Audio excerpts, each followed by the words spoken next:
अस्सलाम वालेकुम, welcome to my YouTube channel. Math notes में आपको class 9th, 10th, first year और सेकेंड ईयर की तमाम एक्सरसाइज के सोल्यूशन बताए जाएंगे। इसके अलावा SLO बेस्ड क्वेश्चन और उनके भी सोल्यूशन बताए जाएंगे। मज़ीद मालूमात के लिए चैनल को सब्सक्राइब करें। सब्सक्राइब करने के लिए बेल आइकन को दबाएं और अपनी राय का इजहार कमेंट सेक्शन में करें। आज की वीडियो फर्स्ट ईयर के स्टूडेंट्स के लिए है। पिछली वीडियो में हमने ये देखा था कि हमारे पास जो रियल प्लेन है या कोऑर्डिनेट प्लेन है उस पे नंबर्स को कैसे रिप्रेजेंट किया जाता है। वहाँ पे हमारे पास सिर्फ दो नंबर लाइन होती हैं, एक हॉरिजॉन्टल नंबर लाइन, एक वर्टिकल नंबर लाइन, जो म्यूचुअली परपेंडिकुलर होती हैं। तो वहाँ पे हम एक्सिस को रिप्रेजेंट करते हैं, ठीक है, जहाँ पे हमारे पास दो ही एक्सिस होते हैं, एक एक्स एक्सिस और एक वाई एक्सिस। अब हमने आज ये देखना है कि कम्प्लेक्स नंबर्स को की ज्योमेट्रिकल रिप्रेजेंटेशंस कैसे होती हैं, ठीक है। तो इसके लिए जो हमारे पास प्लेन यूज़ होने वाला है वो कोऑर्डिनेट प्लेन ही होगा। कि यहाँ पे हमारे पास एक हॉरिजॉन्टल प्लेन है, एक हमारे पास वर्टिकल प्लेन है, ठीक है। तो ऐसी सूरत में अब हमने ये चूज़ करना है कि रियल नंबर्स को तो हम इजीली कोऑर्डिनेट प्लेन पे रिप्रेजेंट कर देते हैं। तो अगर कम्प्लेक्स नंबर आ जाए तो हम उसको कैसे रिप्रेजेंट करेंगे। तो जो हमारे पास वाई एक्सिस होगा, वाई एक्सिस ये हमारे पास कम्प्लेक्स प्लेन है, ठीक है। और एक्स एक्सिस का जो हमारे पास है वो हमारे पास रियल प्लेन है। सपोज मेरे पास नंबर है 2 + 3 आयोटा, ठीक है। तो देखा जाए तो यहाँ पे मेरे पास 1 और ये 2 और यहाँ से मेरे पास 1, 2 और 3। अब यहाँ पे दोनों का जो पॉइंट कॉमन होगा ये हमारे पास होगा 2 + 3 आयोटा, ठीक है। इसी तरह अगर मैं कहूँ कि -3 - 4 आयोटा, तो मेरे पास जाहिर बात है थर्ड क्वाड्रेंट ऐसा है जिसमें दोनों नेगेटिव होते हैं। तो इसमें यहाँ पे मेरे पास एक्स एक्सिस में मेरे पास -3 है, तो -1 -2 -3, और यहाँ पे -1 -2 -3 -4, ठीक है। तो यहाँ पे जो मेरे पास उनका कॉमन नंबर आ रहा है वो होगा -3 - 4 आयोटा, ठीक है। तो इस तरह से ये मेरे पास अगर मैं लाइंस को मिलाना चाहूँ तो ये मेरे पास कुछ इस तरह से मिल के आएंगी, ठीक है।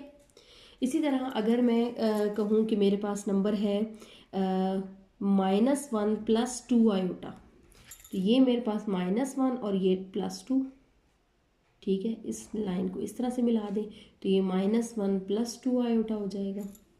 और अगर मैं कहूँ 1 - 2 आयोटा, तो ये मेरे पास है 1 और ये मेरे पास है -2, तो यहाँ पे जो मेरे पास नंबर बनेगा वो बनेगा -1 + 2 आयोटा, ठीक है। तो इस तरह से कम्प्लेक्स नंबर्स को हम लोग इस तरह से रिप्रेजेंट कर सकते हैं कि जो हमारे पास वाई एक्सिस होगा ये हमारे पास कम्प्लेक्स प्लेन होगा, ठीक है। और ये मेरे पास रियल प्लेन है, ठीक है, रियल एक्सिस है, ये मेरे पास कम्प्लेक्स एक्सिस है, ठीक है। तो इस तरह से हम इसको रिप्रेजेंट कर सकते हैं इमेजिनरी नंबर्स को। वाई एक्सिस जो होगा इसे हम इमेजिनरी एक्सिस कहेंगे, ठीक है। ठीक है, इस डायग्राम को जो हमारे पास है जो रिप्रेजेंट कर रही है कम्प्लेक्स नंबर्स को, इसको हम आर्गेन डायग्राम कहते हैं, आर्गेन डायग्राम, ठीक है।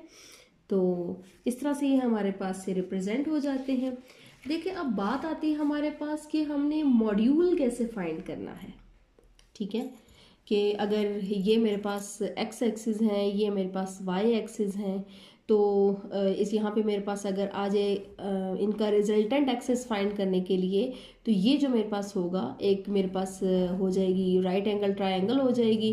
तो राइट एंगल ट्रायंगल के साथ जो मेरे पास बनेगा वो मॉड्यूल होगा। और मॉड्यूल फाइंड करने के लिए हम लोगों ने जो यूज़ करना होगा, मॉड्यूल के लिए ज़्यादातर हम कम्प्लेक्स नंबर में इस तरह से यूज़ करते हैं जी मॉड, ठीक है।